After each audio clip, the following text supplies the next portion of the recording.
SOK News.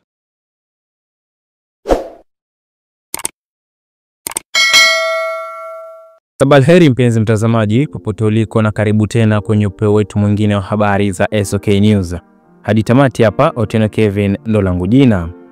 Leo basi moja kwa moja na kwa pamoja tunakwenda kuzamia na kuchambua kitabu cha historia yake nguli wawili wa muziki aina ya dancehall na ubora wao ifikapo kwenye tasnia ya burudani.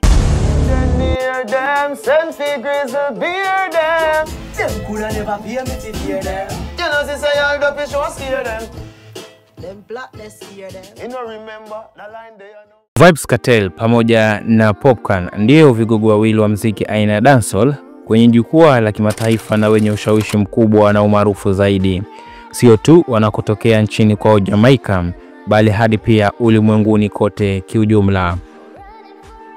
Wawili hao wameweza kujijengea jina na hata njia mbalimbali za mafanikio, huku kila mmoja wao akiwa na mchango mkubwa kwa mwingine katika ukuaji wa sanaa zao. Ingawa na japokuwa wameweza kufanya kazi kwa pamoja, ila safari zao sasa hivi zimeanza kutofautiana kadri siku zinavyozidi kusonga, iwe kibinafsi au za kitaaluma. Vybz Kartel almaarufu kama The World Boss, jina lake halisia ikiwa ni Adija Azim Palmer, mzaliwa Januari 7 mwaka 1976 huko Kingston, Jamaica, ni mmoja wa wasanii mashuhuri na pia mwenye utata katika muziki wa dancehall. Anajulikana kwa uwezo wake wa kipekee wa kuandika mashairi, mitindo wake wa ubunifu pamoja na uwepo wa kuvutia jukwani. Kartel alibadilisha sura ya dancehall kupitia mtindo wake wa kipekee uliochanganya maneno makali ya kudokeza na mitindo ya kuvutia. Ushawishi wake katika aina hii ya muziki wa dancehall ni mkubwa mno, kiasi kwamba umemfanya kubobea vikubwa na hata kuvuna vinono, huku akihusishwa na kuunda sura mpya ya dancehall inayochanganya reggae, hip hop na hata pop. Mashairi yake yanagusa masuala ya kijamii, mapenzi na maisha mitaani. Uwezo wake wa kuvuka mipaka kwa kushughulikia mada tata umemfanya kupendwa na hata pia kupingwa na wengi. Umaarufu wake ulianzia mwanzoni mwa miaka 2000 na nyimbo yake kama vile Romping Shop na Gaza Strip, ukimzolea umaarufu mkubwa zaidi kupitia kundi la Gaza, ambako alikuza vipaji vingine akiwemo Popcaan mwenyewe. Vile pia aliingia kwenye mzozo maarufu na msanii mwenzake Mavado, mzozo ambayo uliwagawa mashabiki kati ya kambi ya Gaza na Guli katika muziki wa Jamaica. Mbali na muziki, Kartel pia ni mfanyabiashara aliyeanzisha mavazi yake ya utamaduni wa mitaani Jamaica. Hata hivyo, maisha yake yaligubikwa na matatizo ya kisheria, ikiwemo kifungo alichopokea mwaka 2014 kwa kosa la mauaji.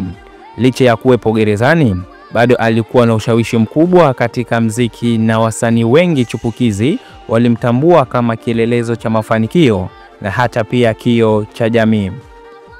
Huku kwa upande mwingine Popcaan, nyota mwingine inayong'aa sasa hivi ya dancehall ambaye jina lake halisi ni Andrea Sunderland, mzaliwa Julai 19 mwaka 1988, ni miongoni mwa wasanii waliopata mafanikio makubwa na kutambulika kimataifa kutoka Jamaica.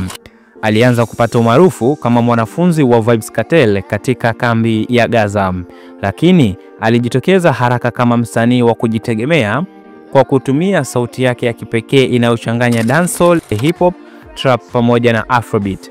Alipata umaarufu mkubwa mwaka 2008 alipoungana na Gaza na wimbo wake maarufu Clocks, basi uliweza kumweka kwenye ramani ya kimataifa.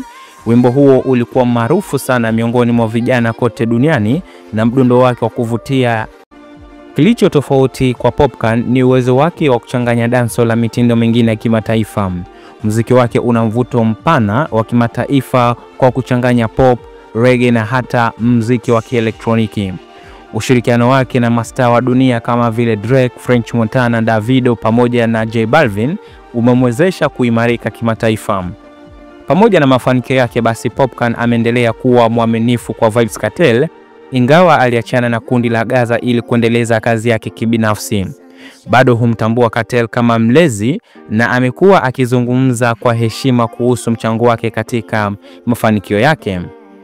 Licha ya hayo, Popcan amekuwa akionyesha heshima kwa Kartel na kuendelea kumsifia kwenye mahojiano mbalimbali. Uhusiano kati ya Vybz Kartel na Popcan unaakisi urithi wa kizazi na kizazi. Ingawa njia zao za muziki zimeachana, ushawishi wao katika dancehall mkubwa mno, kutoka kwa ubunifu wa Kartel hadi kufikia kwa Popcan katika soko la kimataifa. Wote wawili wamekuwa na nafasi muhimu katika kuunda mustakabali wa dancehall.